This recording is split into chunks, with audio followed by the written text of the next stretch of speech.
cet héros. Au nom puissant de Jésus-Christ. Dis mon Père, transforme ma condition de vie. Mon Père, transforme ma situation. Mon Père, transforme ma personne. Mon Père, que tout ce qui était enfoui en moi, que je ne savais pas, les talents cachés, les dons cachés, la connaissance, le savoir, que dès ce soir, cela remonte à la surface. Au nom puissant de Jésus, que tout ce qui était enfoui en moi me caractérise à partir de maintenant. Au nom puissant de Jésus. Est-ce que tu peux acclamer le Seigneur Jésus-Christ? Acclame encore bien le Seigneur. Alléluia. Tu peux t'asseoir dans la présence de notre Seigneur et Sauveur. Que le Seigneur soit béni. Et que sa grâce repose sur notre vie. Rapidement, nous allons prendre notre Bible. Dans le livre de Juges, à partir du chapitre 13. Et nous allons faire notre lecture au verset 1 jusqu'au verset 5.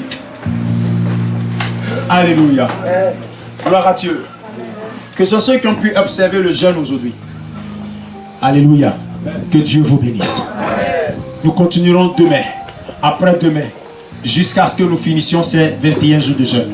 Je vous encourage. C'est pas facile, mais c'est la seule piste pour atteindre Dieu. On ne prend pas fétiche. On ne prend pas amulette. Nous, on ne prend rien.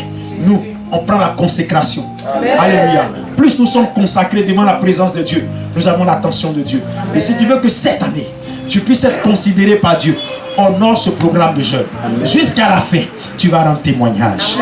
On prend notre Bible et on se tient ensemble levé. Juge chapitre 13, à partir du verset 1 jusqu'au verset 5. Je fais la lecture. Les enfants d'Israël firent encore ce qui déplaît à l'Éternel.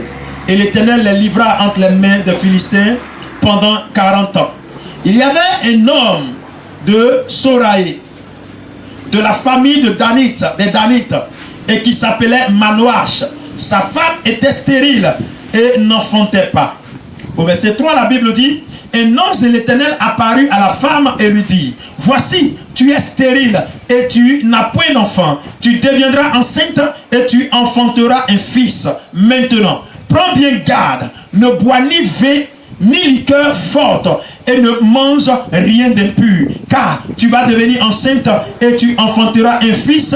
Le rasoir ne passera pas sur sa tête, parce que cet enfant sera consacré à Dieu dès le ventre de sa mère, et ce sera lui qui commencera à délivrer Israël de la main des Philistins. Alléluia. On peut s'asseoir dans la présence de notre Seigneur et Sauveur. Alors, bien-aimés, soyez bénis, bien-aimés dans le Seigneur. Amen. Que Dieu vous bénisse. Amen. Permettez-moi de vous prêcher sur ce thème qui nous a été inspiré, qui m'a été inspiré par l'Éternel durant ce programme de jeûne. Un héros à devenir. Amen. Alléluia. D'abord, c'est quoi un héros? Gloire à Jésus-Christ. Un héros, c'est quelqu'un qui fait ce que les autres ne peuvent pas faire. J'ai donné ma définition selon la compréhension que j'ai eue en fonction de l'inspiration que Dieu m'a donnée. Un héros, c'est qui? C'est celui qui fait ce que les autres ne peuvent pas faire. Gloire à Jésus-Christ. Un héros, c'est un gagnant. Alléluia. Un héros, c'est un gagnant. La particularité d'un héros, c'est le trophée. C'est la victoire et c'est de remporter les batailles. Ce qui ne signifie pas que l'héros ne connaît pas d'échecs. L'héros connaît d'échecs. L'héros connaît des faiblesses. L'héros connaît des chutes. Mais sa particularité, c'est d'obtenir les trophées. C'est de gagner les batailles et de remporter les victoires. Le héros, c'est celui qui fait ce que les autres ne font pas. Pendant que vous ne faites pas, vous êtes assis et vous avez peur d'affronter la situation. Un héros se lève et il dit: moi, je vais affronter la situation. Un héros, c'est celui qui n'a pas peur, même s'il sait que la chose peut le frayer. C'est celui qui ne se base pas sur sa peur. C'est celui qui ne se base pas sur sa peur, même s'il sait que la chose est plus grande que lui. Il ne se base pas sur sa peur. Il affronte la situation pour pouvoir ressortir de cette situation une victoire et une gloire. Un héros, c'est celui qui ne regarde pas ses blessures. C'est celui qui ne regarde pas ses faiblesses. C'est celui qui ne donne pas de raison à ses faiblesses. Alléluia. Il y a plusieurs personnes qui donnent plus souvent des raisons à leurs faiblesses, des raisons à beaucoup de choses. Non, c'est parce que j'ai mal aux pieds que je n'arrive pas à le faire. C'est parce que j'ai mal à la tête que je n'arrive pas à le faire. C'est parce que je suis estropié, ou c'est parce que je suis paralytique, ou c'est parce que je suis manchot que je n'arrive pas à le faire. Un héros, c'est celui qui, malgré la situation difficile qui prévaut, est capable de pouvoir joindre les deux bouts et apporter à manger à sa maison. C'est un héros. Alléluia. Un héros, c'est celle qui, malgré tout ce qui est dit contre elle, arrive à se battre jusqu'à s'en sortir. C'est elle un héros. Un héros, c'est celui qui ne regarde pas tous les préjugés qui est dit sur lui. C'est celui qui ne se morfond pas du fait que les gens le critiquent, ou les gens le torpillent, ou les gens le médisent. Non, c'est celui qui se lève malgré tout ce qu'il voit contre lui pour se battre et sortir quelque chose de meilleur en lui. Un héros, c'est celui qui ne regarde pas le fait que son père n'existe plus, sa mère n'existe plus, ses frères n'existent plus, sa tante n'existe plus, mais qui se lève et qui dit, malgré la perte de ma famille, je me relèverai et je pourrai relever ma famille. Moi qui ne suis rien aujourd'hui, demain je serai quelqu'un. Un héros, c'est celui qui ne compte pas sur l'aide de son frère, l'aide de sa soeur, mais c'est celui qui se lève pour pouvoir accomplir quelque chose et attendre que l'aide puisse le trouver là où il est parti. Nous avons des gens qui ne peuvent pas commencer parce que l'autre ne l'a pas encore financé. Nous avons des gens qui attendent encore la promesse que quelqu'un leur a faite depuis 2020. Alléluia. Nous avons des gens qui attendent encore la promesse que quelqu'un lui a faite depuis 2020. Parce qu'en 2020, il t'a promis de te donner 200 000. Jusqu'à aujourd'hui, tu as les bras croisés et tu attends les 200 000. Alléluia. Tu n'es pas un héros. Un héros, c'est celui qui sort de la poussière sans qu'il y ait quelqu'un pour l'aider, mais qui part jusqu'à atteindre le sommet. C'est ça un héros. Alléluia. Nous connaissons l'histoire de David. David était dans les champs. David perçait les troupeaux de son père. David n'avait pas été coaché par quelqu'un. David n'avait pas été instruit par quelqu'un. Ils n'ont jamais eu un jour où ils ont appris à David de se battre contre les lions. Il n'y a eu jamais un jour où ils ont appris à David de se battre contre les ours. Cependant, la Bible dit que lorsque l'adversité apparaissait, David allait comme ça et David vainquait ces choses. Amen. C'est ça un héros. L'héros dit, je m'en vais, si je dois mourir, je meurs. Mais je m'en vais. Amen. Nous connaissons l'histoire d'une dame qui s'appelle Esther. La Bible dit que il y avait dans ce royaume un homme qui s'appelait Naaman, je crois bien. Cet homme avait émis l'hypothèse que tous les juifs dans ce pays devaient mourir. Alléluia. Amen. Tous les juifs devaient mourir.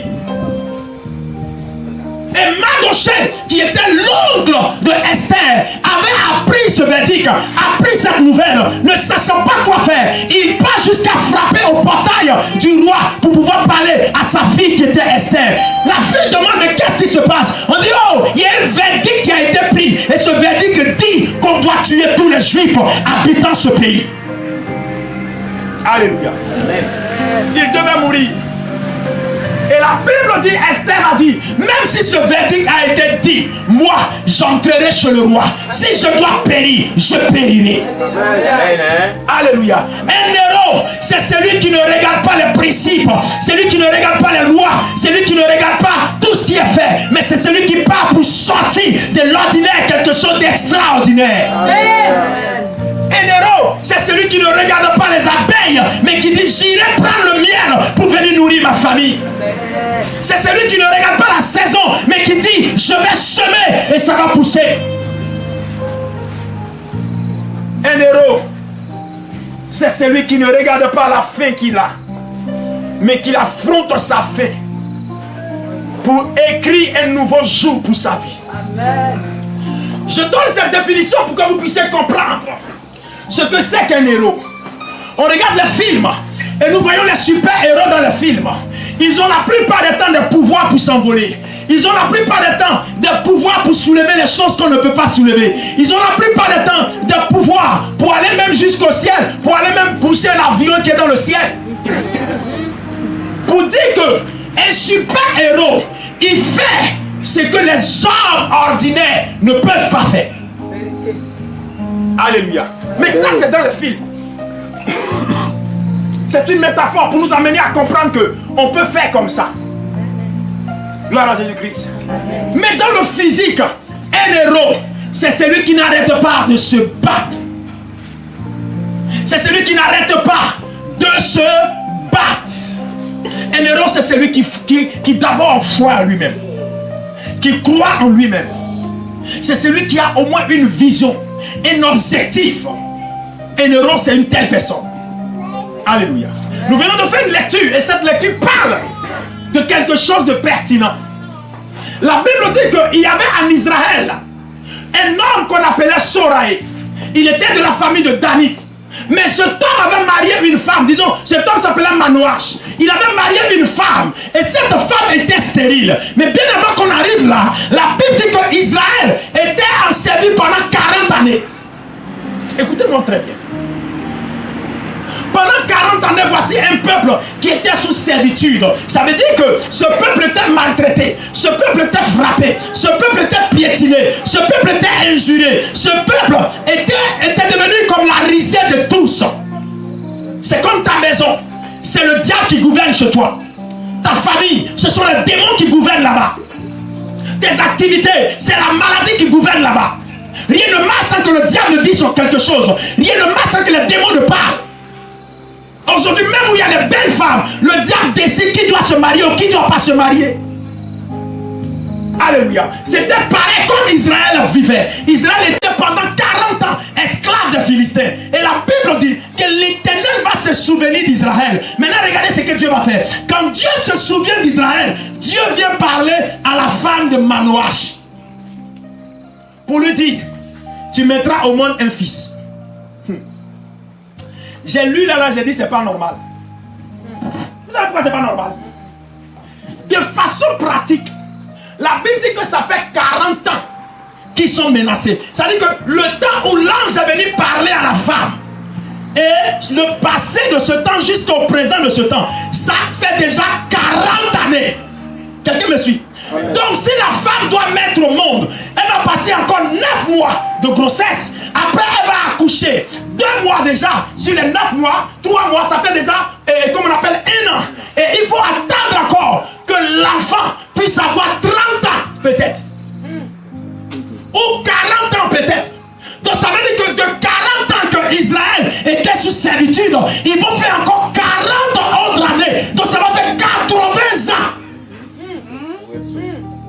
Sous servitude. J'ai dit à Dieu, c'est pas normal.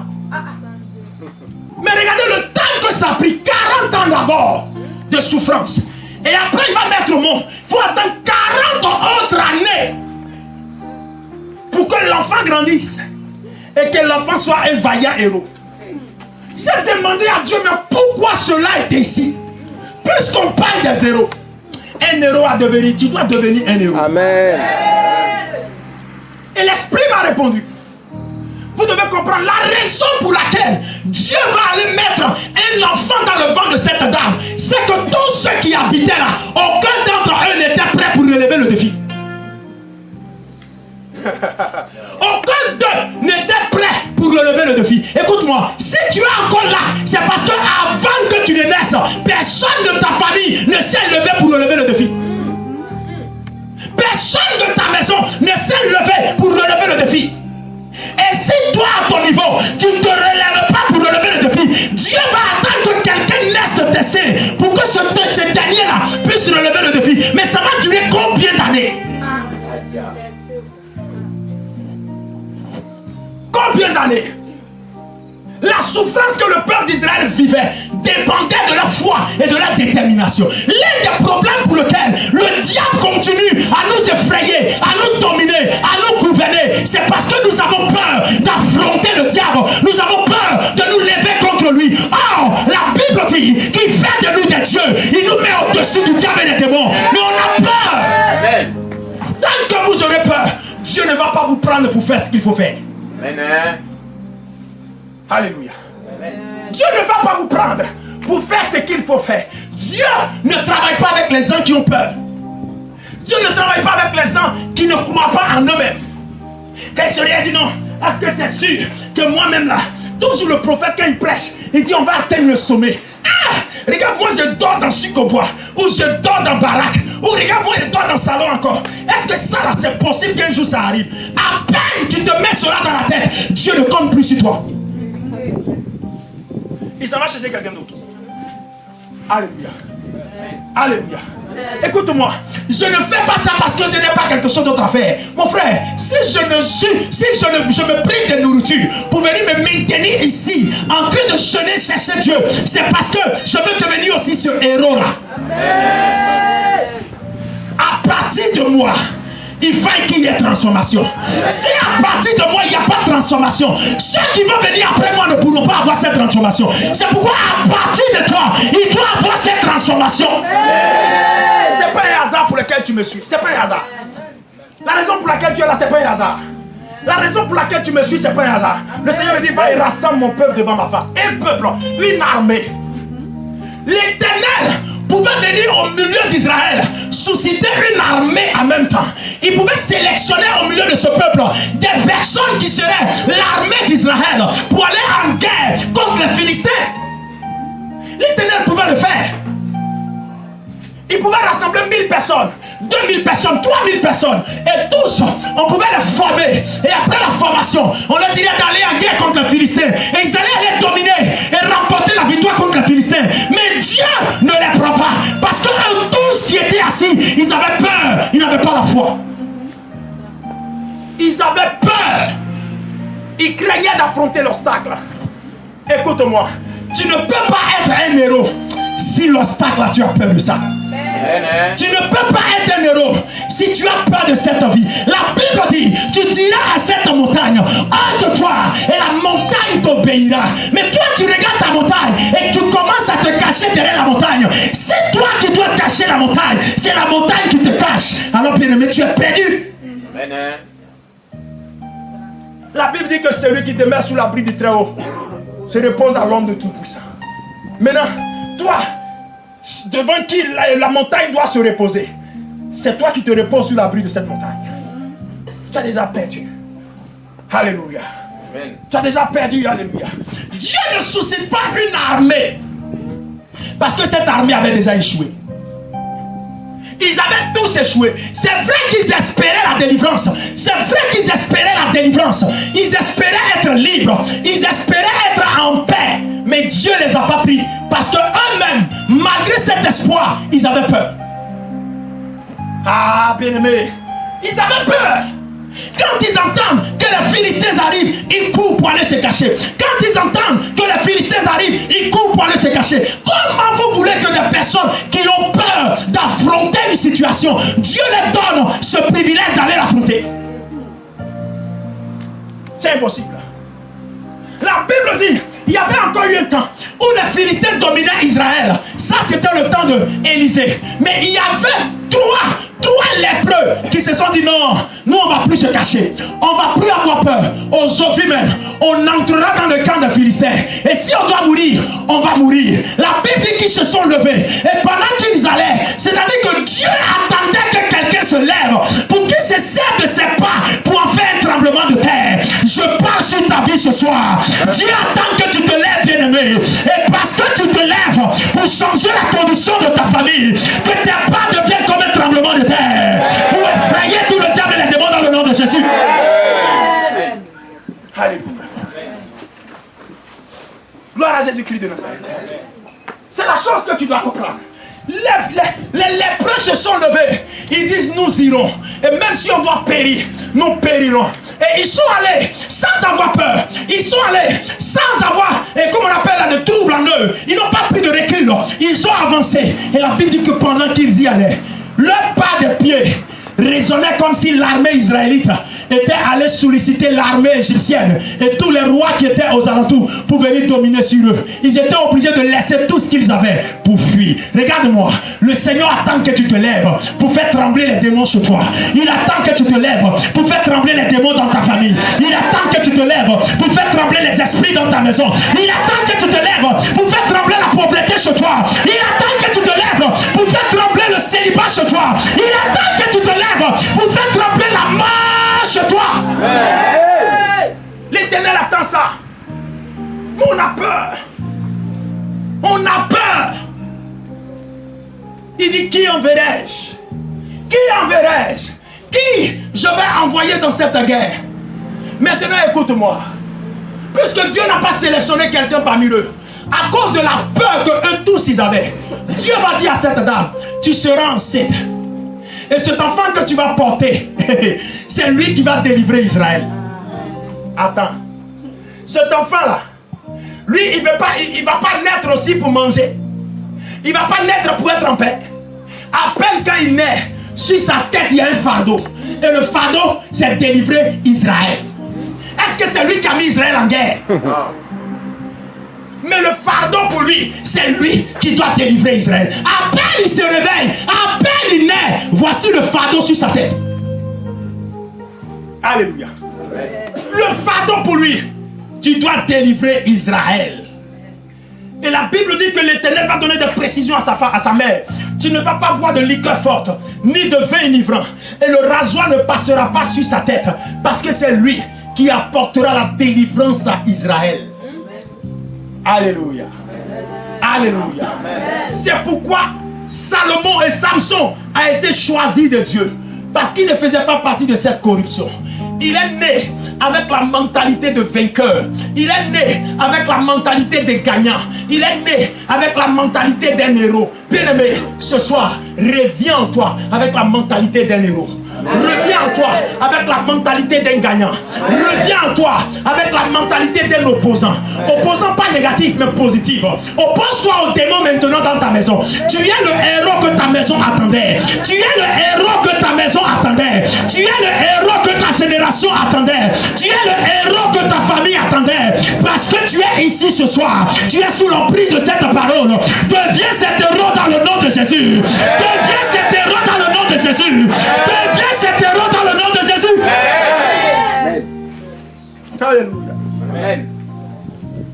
Gloire à Jésus-Christ de Nazareth. Tu es cet héros, bien-aimé. Tu es la personne que Dieu choisit maintenant.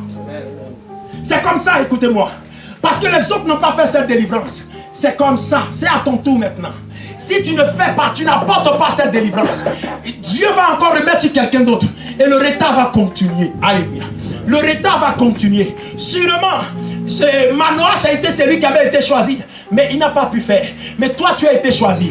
Il faille que ce soit toi qui fasses ce combat et remporter la victoire. Écoutez-moi, Dieu ne peut pas armer un peuple qui a peur. Dieu ne peut pas armer un peuple qui tremble. Dieu ne peut pas armer un peuple qui n'a pas la foi. C'est pourquoi lorsque Israël, qu'on appelait l'armée de l'Éternel, s'est trouvé devant Goliath lui seul, il tremblait et tous. Et tous se tremblaient. La Bible dit que quand Goliath apparaît, eux tous se cachaient. Depuis Saül jusqu'au plus petit, et tous se cachaient. Alléluia. Or, on les nommait l'armée de l'Éternel. Gloire à Jésus-Christ. C'est Dieu qui va inspirer le père de David pour lui dire, dis à David, puisqu'il a reçu l'huile, qu'il parte au front pour aller voir ce qui se passe. Dieu ne fait pas les choses de hasard. Ouais. C'est Dieu qui t'a envoyé dans cette famille pour dire, viens dans cette famille pour relever le défi qui était dans cette famille. Amen. Et ton combat, il est spirituel. Ouais. Amen. Ton combat, il est spirituel. Amen. Tu viens comme un remède pour guérir toute la famille. Amen. Tu viens comme un remède pour stabiliser toute la famille. Il dit, à partir de ton travail accompli dans cette famille, il n'aura plus de soucis pour se marier. Amen. À partir de ton travail bâti dans cette famille, il n'aura plus de soucis pour travailler. À partir de ton travail accompli dans cette famille, il n'aura plus de soucis pour voyager. Il n'aura plus de soucis pour atteindre ses objectifs. À partir de ton travail accompli dans cette famille, personne d'autre n'aura un problème désormais. Amen. Parce que tu as fait le travail qu'il fallait faire. Amen. Alléluia. On ne paye pas le prix deux fois. On paye le prix une seule fois. C'est une seule personne qui tue l'éléphant. Et tout le monde vient manger. Tu es la seule personne qui doit remporter cette victoire. Tu es un héros à devenir. Dieu ne te prendra pas si tu as peur. Amen. Dieu ne te prendra pas si tu doutes de toi-même. N'aie pas peur, mon frère. Ce n'est pas parce que tu as fait 2 ventes qu'il n'y a pas eu d'achat que tu vas t'arrêter. Ce n'est pas parce que tu as échoué 2 fois que tu vas t'arrêter. On a l'Éternel avec nous. On a Dieu avec nous. Tant que tu peux, relève-toi et continue parce que c'est sur toi que l'Éternel compte. Amen. C'est sur toi que l'Éternel compte. Ta famille est aimée de Dieu. Ta maison est aimée de Dieu. Et parce que ta famille est aimée de Dieu, Dieu a envoyé ta personne dans cette famille pour sortir cette famille. Israël se cachait à cause de Goliath. Israël se cachait. Écoutez-moi, Goliath faisait peur. La vérité, bon a dit, Goliath faisait peur. La Bible dit que sa taille valait déjà 6 mètres de haut. La Bible dit que sa cuirasse, on ne pouvait pas. Son arme, c'est quelqu'un qui portait pour lui. Des personnes qui chargeaient son arme pour lui. Tellement son arme pesait. À lui seul, quand il apparaît, tout le pays en guerre contre eux se cache. Alléluia. Amen. Le pays en guerre se cache. Il faisait peur. Son apparition faisait peur. Lui seul, il faisait troubler Israël.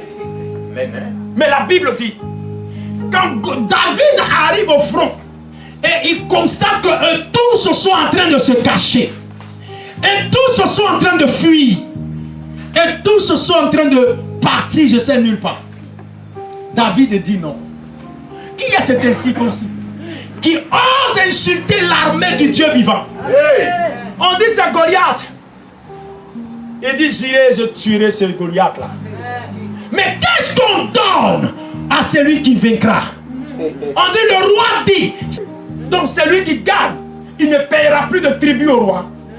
Celui qui tue Goliath, le roi Saül va lui donner sa fille en mariage. Celui qui tue Goliath, et même le mariage là, c'est lui en dot. C'est pas lui qui dote. Celui qui tue Goliath, il va donner de l'or et de l'argent à sa famille. Sa famille sera honorée. Amen. David dit alors j'irai et je tuerai ce Goliath. Je donnerai sa tête aux oiseaux du ciel. Alléluia. Amen. Goliath faisait peur à toute l'armée d'Israël. On ne parle pas d'une seule personne. Il ne faisait pas peur à une seule personne. À toute une armée. Quand on parle d'armée, c'est au moins 100, au moins 200, au moins 300, au moins 400. Et vous connaissez l'histoire d'Israël. Quand ils partaient en guerre, ils n'étaient jamais 100. Sinon, on nommait, on dit les chefs de 100, les chefs de 1000. Donc ça veut dire quand ils partaient en guerre, s'ils ne sont pas 500, ils ne sont pas 1000. Il faut compter encore. Mais la Bible dit eux tous, ils avaient peur à cause de Goliath. Un héros à devenir. Écoute-moi, tu ne peux pas être un héros si tu fais les petites choses. Il faut faire les choses qui dépassent les autres. Dépasse ton attendement. Dépasse ta personne. C'est à partir de ce moment que les gens vont commencer à te considérer. Un héros à devenir. Ne reste pas sur les mêmes choses en train de faire les mêmes choses. Tout ce mois de février, nous allons parler du caractère de l'héros. Et je crois que quand vous sortirez de là, vous ferez des choses extraordinaires désormais. Je vais apporter ce plus à votre vie pour que ce que vous n'avez pas, pour pouvoir établir le règne de Dieu dans votre vie, vous puissiez l'avoir. Et qu'à partir d'aujourd'hui, on voit le règne de Dieu à travers votre vie. Amen. On verra cela dans le nom de Jésus-Christ. On verra cela dans le nom de Jésus-Christ. Tu seras assis à la maison et on viendra te dire, c'est de toi qu'on a besoin pour ce poste. Tu seras assis à la maison et on viendra te dire, c'est toi qu'on veut financer pour ce projet. Tu seras assis à la maison et on viendra te donner tout le contrat du quartier parce que tu es devenu cet héros que Dieu a recherché depuis longtemps. Je parle à qui ce soir que cette prophétie s'asseye sur ta vie. Alléluia. Amen. Un héros à devenir. David va et David se présente. Non, écoutez. David se présente en face à Goliath. Et Goliath lui demande, suis un chien pour que tu viennes vers moi avec un bâton. Il dit oui. Tu es un chien. Voyez-vous comment est-ce que David a traité son adversaire? Le secret des géants, le secret des héros, c'est qu'ils ne voient jamais leur adversaire plus supérieur que eux. Amen. Un héros ne voit jamais son adversaire plus supérieur que eux. Vous savez pourquoi? Plus souvent, les femmes de dehors vous prennent votre mari parce que vous les voyez plus puissantes que vous. Vous les voyez plus belles que vous. Vous les voyez plus fréquentant des marabouts plus que vous. Vous avez un puissant marabout. Un puissant. C'est lui qui crée les marabouts. Il s'appelle l'Éternel, le Dieu Tout-Puissant. Vous ne pouvez pas vous mettre sur le trône de Dieu et puis parler à la faveur de votre mari. Et puis quelqu'un va prendre maraboutage pour atteindre vos maris. C'est parce que dans votre tête, déjà vous voyez là, la femme là, la femme, elle a fait des médicaments. Déjà quand tu classes ça dans ta tête, tu la vois déjà plus superbe que toi. Alléluia.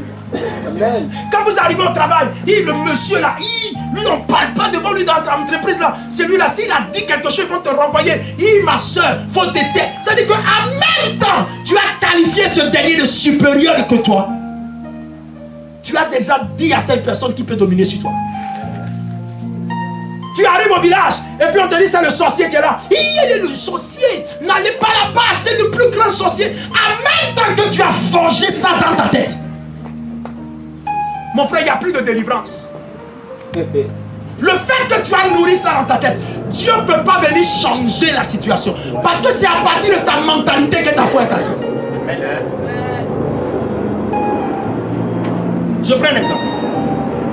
Venez dire à quelqu'un qui a le cancer, tu vas mourir dans 24 heures. Et le monsieur vient te voir, toi le pasteur, et tu lui dis, non, tu ne vas pas mourir. Pasteur, ce que tu dis à ce frère, mais mon médecin dit je vais mourir. J'ai vu la radio, j'ai vu tout. Tu ne peux pas guérir ou aider quelqu'un qui ne croit pas. C'est pourquoi Jésus, avant de faire, il dit, crois-tu que je peux faire cela? Oui. Il dit oui. Il dit alors qu'il te soit fait selon ta foi. Amen. Mais on ne croit pas et on veut voir. Ah, parce que papa a prié pour moi, ça va se manifester. Des prières agissent à partir de la foi. Donc si tu ne crois pas en toi, Dieu ne peut pas croire en toi. Alléluia. David a vu Goliath comme un chien. Et ce qui est encore plus terrible, il n'a pas vu Goliath comme un loup, comme un ours ou comme un lion. Lui au champ c'est lion, ours et puis loup. Mais ici, il compare Goliath à un chien. Ça veut dire que le petit de l'ours, le petit de lion, le petit de l'ours et de lion, il compare ça. Mon frère, compare ton sorcier à un moustique. Oui. Quand il arrive, écrase le pas. Amen. Ah! Moi, je ris devant ces choses-là. Alléluia. Amen. Je ris devant ces choses. Je me souviens à Zen, je suis allé prier pour un jeune homme. Ce jeune homme était malade. Et quand je suis arrivé chez lui, l'Esprit de Dieu m'avait tellement saisi, je voulais prier pour lui. C'est-à-dire que j'étais un nouveau converti et puis j'étais dirigeant de prière. Souvent, je dirigeais l'équipe, donc je prêchais par moment. Il y avait le zèle. J'ai dit, je vais prier pour toi, Dieu va te guérir. Oui, mon Dieu est puissant, mon Dieu est fort. La Bible dit, il a guéri, la Bible dit. Au moment où je vais prier pour lui, le Seigneur me dit non. Pose-lui la question, pourquoi il est malade? J'ai dit, mon frère, pourquoi tu es malade? Il dit, je ne sais pas. Plus de 3 fois, Dieu me dit de lui poser la question. Et j'ai demandé au Seigneur, mais Seigneur, tu veux dire quoi? Et le Saint-Esprit me dit que ce jeune homme était un sorcier. Pardon. Il a dit, où? Dans la maison des gens. Moi qui n'aime pas dire aux gens qui est sorcier là. Ses soeurs qui étaient assises, ses tantes, disons ses tantes, les soeurs de sa maman, étaient assises. Et puis Dieu a pris ma bouche pour dire, demandez à votre fils ce qu'il a fait pour qu'il soit malade. La dame me demande, mais tu veux dire quoi, homme de Dieu? Il dit, demandez à votre fils ce qu'il a fait pour qu'il soit malade. Mon frère, il faut dire la vérité, on m'a prié pour toi. Et voici maintenant le jeune a commencé à expliquer. Il a commencé à dire que quand je vais à l'hôpital, on dit c'est fièvre typhoïde. Quand je vais chez les marabouts, on dit c'est la sorcellerie. Et je lui ai dit, mais c'est la sorcellerie qui est en train de te tuer. Et je suis en train de te voir dans la sorcellerie. Ces tantes ont crié, ouh. Il ne parlait pas. Au début, elle n'était pas convaincue parce que les prophètes, les hommes de Dieu là, vous voyez non? Et elle demande à l'enfant, ce qu'il est en train de dire là, tu ne parles pas. Il faut parler. Et l'enfant dit, mais vous oubliez que c'est ma grand-mère qui m'a élevé. Voilà la réponse que l'enfant dit. Et j'ai dit, je vois même que quelqu'un est mort. On dit oui, que c'est sa maman qui est morte. J'ai dit, c'est lui qui a tué sa maman. On lui pose la question, il dit oui, c'est lui qui a tué sa maman. Parce que quand sa maman l'a mis au monde, sa maman l'a pris pour aller le déposer chez sa grand-mère. Et sa maman est partie comme à l'aventure. Vous savez, nos jeunes soeurs qui partent comme ça, elle contracte une grossesse. Elle ne peut pas l'enlever. C'est un enfant qui est né. Elle n'est pas donnée à sa maman pour retourner à l'aventure. Voilà, de sa maman. lui dit que depuis ta maman est partie là, elle ne vient plus nous voir, elle n'envoie plus l'argent, elle ne s'occupe pas de moi, je ne mange pas, donc on va la tuer. Hey. C'est comme ça que l'enfant comment on appelle, a vendu sa maman. Maintenant que l'enfant est mort et la mère est morte, on veut donner la sorcellerie aux jeunes. Et c'est le poids de la sorcellerie là qui pèse sur lui comme ça. Il était de quand tu vois ses pieds maigreleux et tu vois sa poitrine, sa tête avait grossi, il était malade. Et j'ai dit c'est le poids de la sorcellerie qui est en train de le tuer. Ses tantes ont crié ouh. Ce que tu dis là c'est vrai, ce que tu dis là c'est vrai, ce que tu dis là c'est vrai. L'enfant ne pouvait plus démentir, il était obligé de tout avouer. Je vous assure, quand je suis arrivé à la maison, j'ai plus prié pour lui. Hein. Je suis arrivé à la maison, je me suis prosterné en train de prier. Pendant qu'il avait les yeux fermés en train de prier, j'ai vu le jeune homme derrière moi avec un gourdin. C'était comme ça en vision, Dieu me l'a montré. Et il a pris le gourdin, il voulait ensommer ma nuque. Et puis sur le coup, je me suis levé. Et je me suis retourné. Et écoutez, dans ça, il ne faut plus prier les yeux fermés. J'ai ouvert mes yeux et j'ai commencé à prier. J'ai commencé à prier pour que Dieu retourne cette attaque à l'envoyeur. Et la semaine qui a suivi, on m'a annoncé qu'il est mort. Je j'ai prié pour un jeune qui était malade, que je connaissais dans le quartier. Je n'ai pas prié pour lui. Il me dit non, que lui, il ne veut pas qu'on prie pour lui.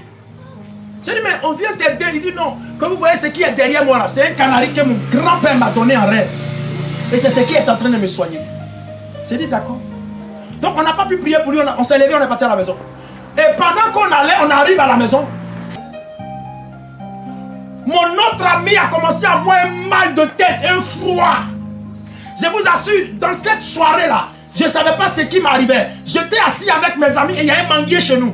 Quand j'ai tourné comme ça, c'est comme si l'esprit me disait de regarder derrière. J'ai tourné et j'ai vu le jeune homme était caché derrière le manguier pour me regarder. Mes cheveux se sont dressés. J'ai pu continuer la causerie, j'ai dit j'ai sommeil, main dormi. Le soir, ils sont venus à la prière. On a commencé à prier. Ils ne savaient pas prier, on ne savait pas prier. Mais ce qu'on savait, Jésus descend, Jésus guérit, Jésus descend. À la fin de la prière, Marie s'est retrouvée, l'autre s'est retrouvé et tout allait. Le jeune homme qui nous a attaqués, il est mort à la chute. Un héros à devenir. Amen. Tu dois être la personne qui trouble maintenant les sorciers. Amen. Tu dois être la personne qui trouble les esprits impurs. Amen. Les sorciers qui ont régné dans ta famille, c'est parce qu'il n'y avait pas un autre règne pour dépasser le règne, qui continuait de régner. Mais quand tu vas commencer à régner, le règne va prendre fin. Le règne de Goliath était déterminé du fait qu'il n'y avait pas quelqu'un d'autre qui règne. Amen. Oui. Tant qu'il n'aura pas un David qui règne, Goliath va continuer à régner. Oui. Tant qu'il n'aura pas un Samson qui règne, les Philistins vont continuer à régner. Oui. Tant qu'il n'y a pas un super-héros, le bandit va continuer à exercer son pouvoir. Oui.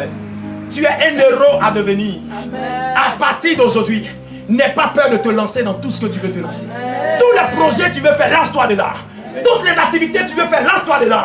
Tout ce que tu veux entreprendre, lance-toi dedans. N'aie pas peur. Rends le diable inférieur à toi. Rends les sorciers inférieurs à toi. Le jour où tu les mets supérieurs à toi, ils vont dominer sur ta vie. Ils se nourrissent de votre peur. Alléluia. C'est ce que je suis venu te dire ce soir. Un héros à devenir.